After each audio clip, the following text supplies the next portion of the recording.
Hello and welcome to my channel. My name is Samuel Mongai. In today's episode, we want to discuss an interesting topic. But before we begin, I want to remind us that this is an advisory channel targeting parents and also students. The expressions raised here are my own. They emanate from my experience as a lecturer over time, the numerous questions that I have received from my students. So this is a service to them to help them cope and have a fulfilling time on campus and on the hostels. Today we want to discuss and share some of the common challenges that I have noted in the hostels. When a student joins a hostel for the first time, what are some of the challenges that you are likely to encounter? And remember, these are from my own personal observations. So we'll discuss 10 of them today, and I'll give some brief recommendations on how you can handle them and cope with them and respond to them. The first one, and they are not in any particular order, is culture shock. Now, of course, you're going to get a culture shock because you're probably residing at home, and now you have come into a new environment. You're in a hostel, you have to adjust, you're in a campus situation or a diploma college, and you are learning your way around the lecture halls, the activities on campus. So obviously there is a culture shock.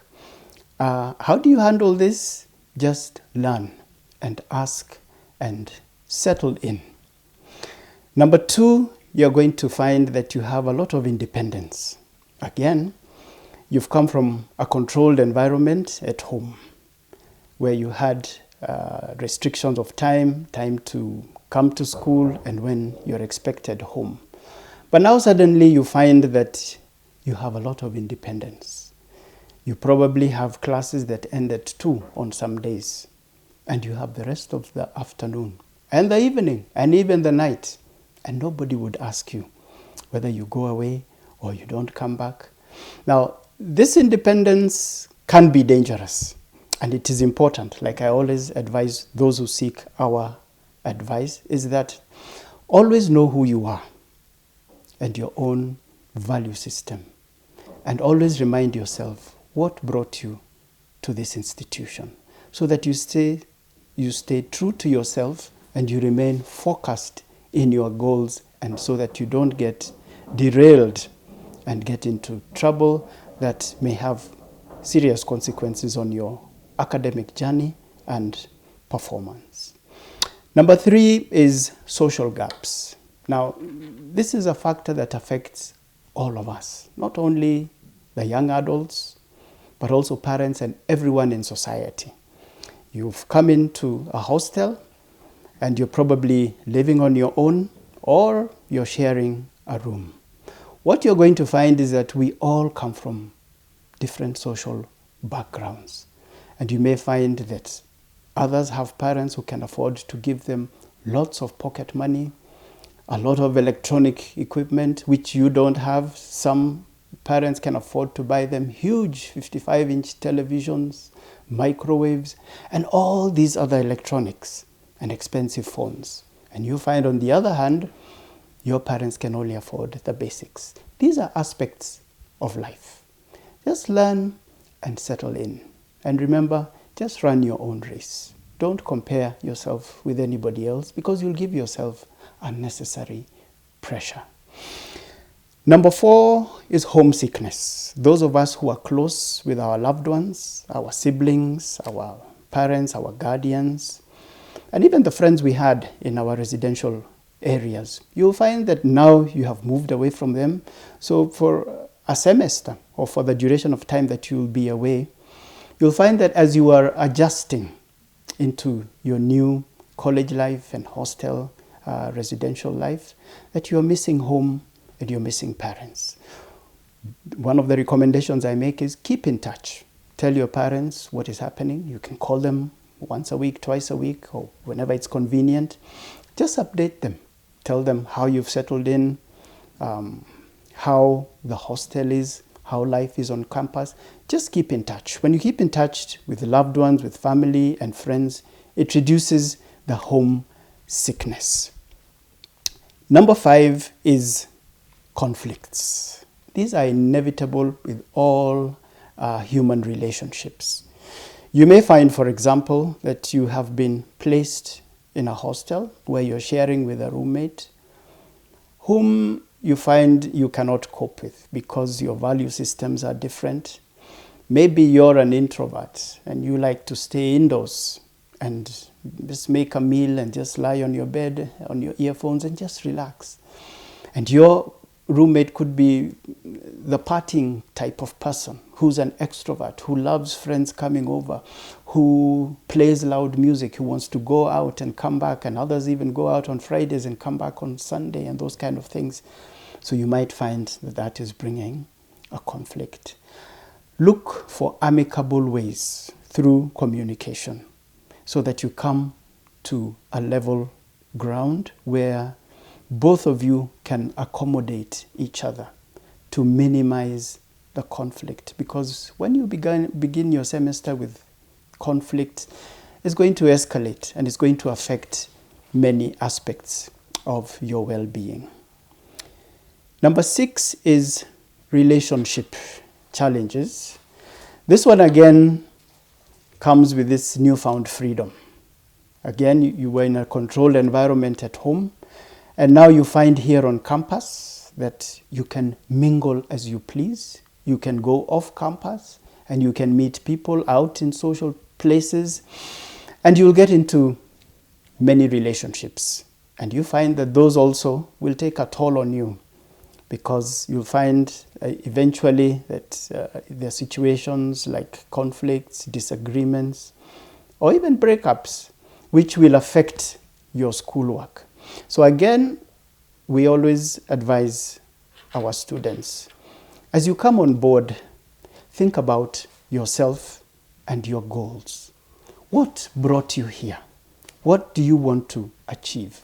And always weigh and make a decision. Do I need to get into a relationship now? And if I get into a relationship, do I know the price I have to pay to be in a relationship? The psychological pressure it has, the emotional demands, the time I need to spend with this person. You need to weigh all these aspects.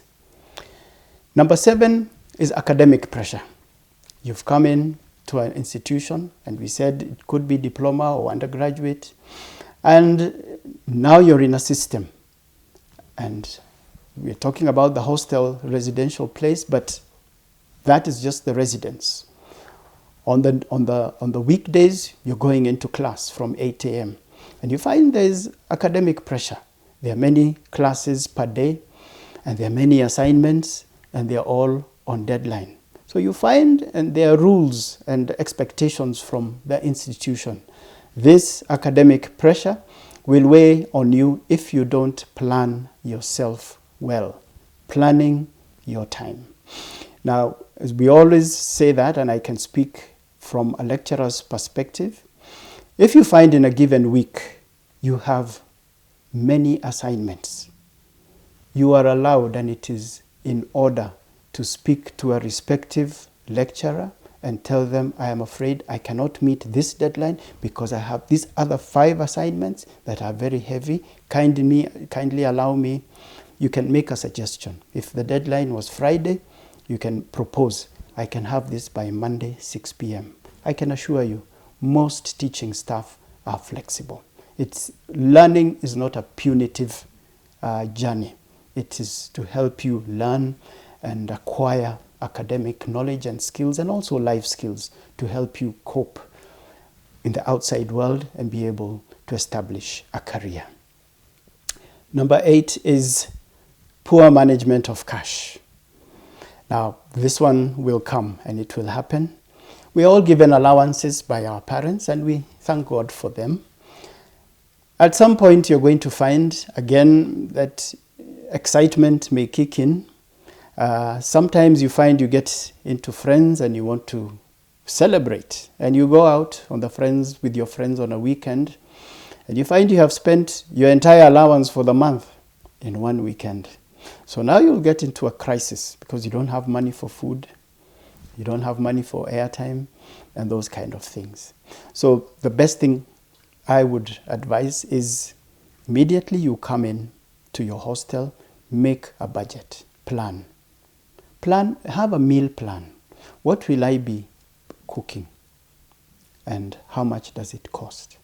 Many parents and guardians help you buy the ingredients, but you may have to buy one or two things along the way. So plan. The operating word here is to plan, so that you don't get into situations where you've run out of cash and you have a whole semester to go, and this is the second week of the first month. Obviously, you'll get into a crisis and you call your parents and they don't want to cooperate because they're also going through hard times. Or others may be disappointed because you have mismanaged the resources. Number 9 is peer pressure. Now, peer pressure happens to all of us, the older generation and the younger generation.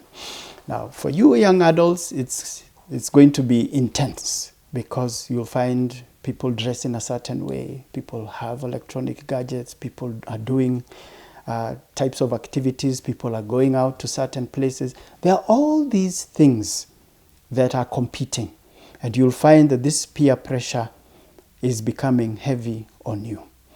So again, I will come back to the original advisory. Make sure that you know yourself. Stay true to yourself. Have your own goals and objectives. And minimize. We said peer pressure is normal. You find it even with the older generation competing to buy toys and electronics and things like that. But if you stay true to yourself, you will minimize the effects of that peer pressure so that it doesn't spill over into your academic work and it doesn't affect your well-being and mental health. Last but not least is addiction. Now, remember, with this freedom comes experimentation. And from my observation, I have seen many young students or young adults. With this freedom, you want to experiment. You've never had the freedom to indulge in alcohol, and you'll find that there's a lot of alcohol on campus, off campus, and you need to be careful. Again, know what you want, know your limits, and just be responsible. The other thing is manage and guard your sexuality. This is common knowledge in all institutions that you will find in any given semester, especially the girl child. Many lady students drop off because they are pregnant.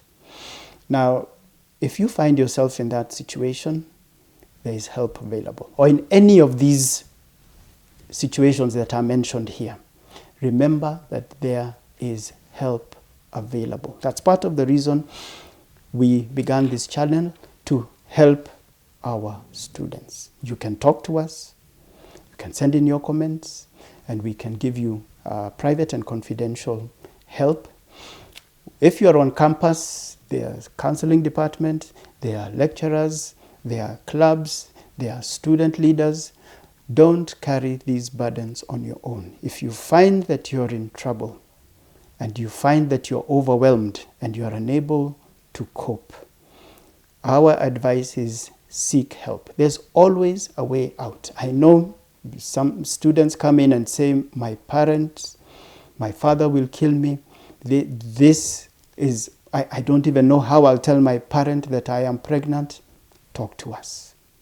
We can arbitrate between your situation and your parents, and it can be done remotely until the temperatures cool down and we start reasoning together. There is always a solution. Don't think suicide, don't think of harming yourself. So that's why this channel is here, to answer your queries, to be there for you, and we are open to listen to you. Send in your comments, subscribe and share, and keep it here for more content of this nature. See you soon.